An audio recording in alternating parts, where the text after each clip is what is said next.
Dans un magasin de matériel pour artistes, on se retrouve face à une multitude de couleurs, c'est très joli, mais parmi les différentes qualités et les différents conditionnements, on peut être perdu et avoir du mal à s'y retrouver. Voici 7 choses que vous devez absolument savoir pour bien choisir vos tubes de peinture. Tout d'abord, la différence entre la qualité fine ou extra fine.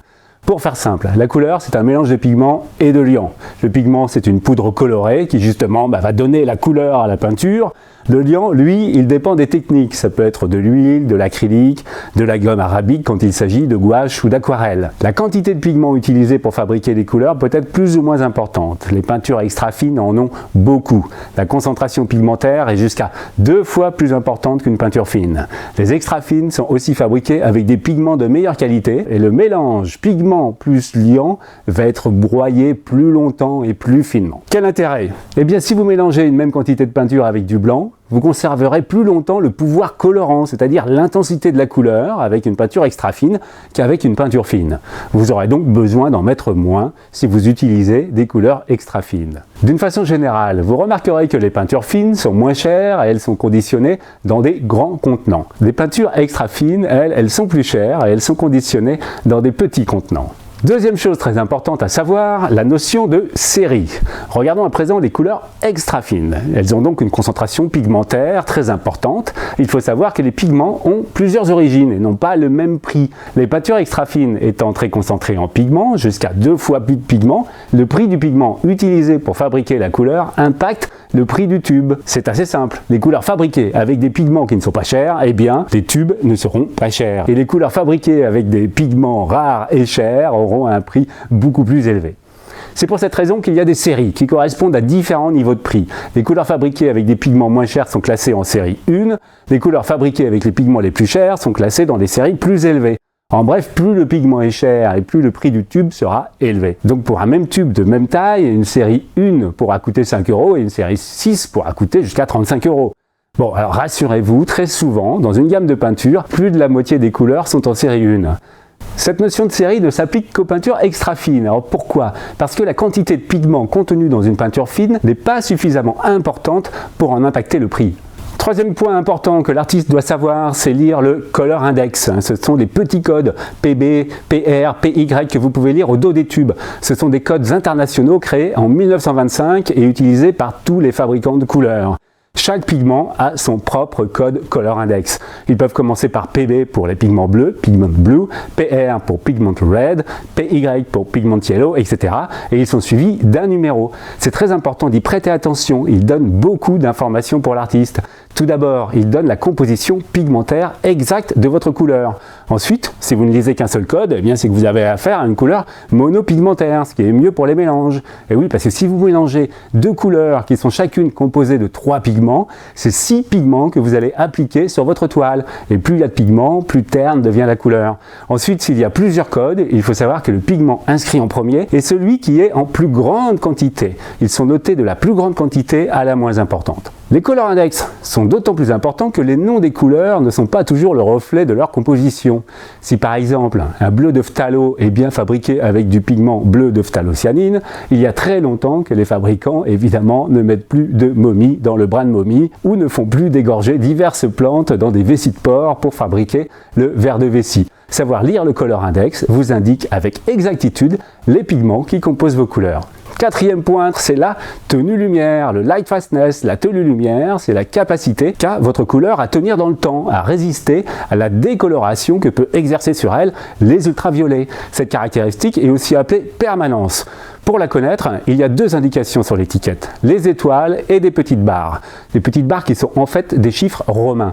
Les étoiles, ce sont les fabricants qui les indiquent. Et comme ils se basent sur les chiffres romains, c'est davantage à elles qu'il faut se fier. C'est une classification délivrée par un organisme américain qui s'appelle l'ASTM, ce qui veut dire American Society of Testing on Materials. Cet organisme note les pigments de 1 à 5 en chiffres romains suivant cette classification. 1. Excellente résistance à la lumière. 2. Très bonne. 3. Moyenne. 4 faibles et 5 très faibles. Ainsi, vous l'avez remarqué, et contrairement à ce que l'on peut imaginer, plus le chiffre est important et moins bonne est la résistance à la lumière. Il faut donc préférer les couleurs qui ont une tenue lumière souvent notée Light Fastness sur le tube, 1 ou 2, donc avec une barre ou 2 barres.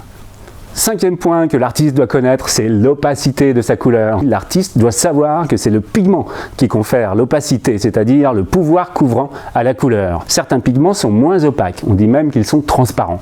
Les pigments peuvent être opaques, semi-transparents ou transparents. Il n'y en a pas qui sont meilleurs que les autres, il faut juste les choisir en fonction de ce que vous faites avec. Les pigments transparents sont préférés pour réaliser des glacis. Les pigments opaques sont préférés par les peintres qui peignent à l'aprima, comme le faisaient les impressionnistes par exemple. Il y a deux codifications qui vous permettent de savoir si vous avez entre les mains une couleur transparente ou une couleur opaque. D'abord des lettres, O pour opaque, O/T pour semi-transparent et T pour transparent. Et il y a aussi un petit carré qui est souvent à côté. S'il est entièrement noir, c'est que la couleur est opaque. S'il est à moitié noir, c'est que la couleur est semi-transparente. Et s'il est blanc, c'est que la couleur est dite transparente. Sixième point à connaître pour bien choisir ces couleurs, c'est la différence entre les couleurs véritables, les imitations, les tons et les substituts. Parfois, si on n'y prend pas garde, deux couleurs peuvent paraître similaires, mais avec des prix très différents. Par exemple, ces deux bleus ont la même teinte. Il y en a un qui est plus cher que l'autre. En fait, ces couleurs ne sont pas fabriquées avec les mêmes pigments. Cette couleur est un bleu de cobalt véritable, alors que celle-ci est une imitation fabriquée avec un assemblage de plusieurs pigments synthétiques. Ces imitations sont parfois appelées substituts ou tons, ce qui signifie à chaque fois exactement la même chose. Cela veut dire que vous n'êtes pas en présence du pigment véritable. C'est la même nuance, mais c'est leur seul point commun. Il y en a un qui est fabriqué avec un seul pigment, alors que l'autre est un assemblage de plusieurs pigments. Le résultat obtenu, notamment en les mélangeant avec d'autres couleurs, sera très différent. On peut donc voir qu'ils n'ont pas la même série, le pigment véritable étant plus cher. Ils n'ont pas non plus le même color index puisqu'ils sont fabriqués avec des pigments différents. La couleur véritable est monopigmentaire alors que l'imitation est composée de 3 pigments. Ils n'ont pas non plus la même opacité puisque dans notre exemple, le véritable bleu de cobalt est un pigment semi-transparent alors que l'imitation est opaque grâce au pigment blanc qui lui a été ajouté. Septième et dernier point, c'est le numéro de lot. Pour finir, c'est une information de moindre importance, mais c'est bien de le savoir. Si vous regardez attentivement à l'emplacement du pliage du tube, vous apercevrez des petits codes qui y sont gravés. C'est le numéro de lot. C'est le numéro qu'il faut transmettre au fabricant si vous rencontrez un problème avec la qualité de la peinture contenue dans le tube. Ce numéro lui sera utile pour identifier la date de fabrication de votre couleur.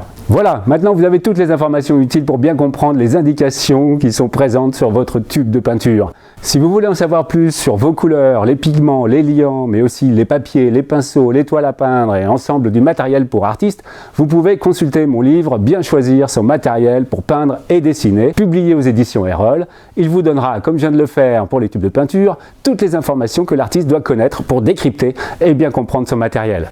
Il montre aussi d'insoupçonnés procédés de fabrication et beaucoup d'anecdotes sur l'histoire du matériel. J'ai écrit le lien dans la description sous la vidéo. N'hésitez pas non plus à liker et partager. Merci et à bientôt.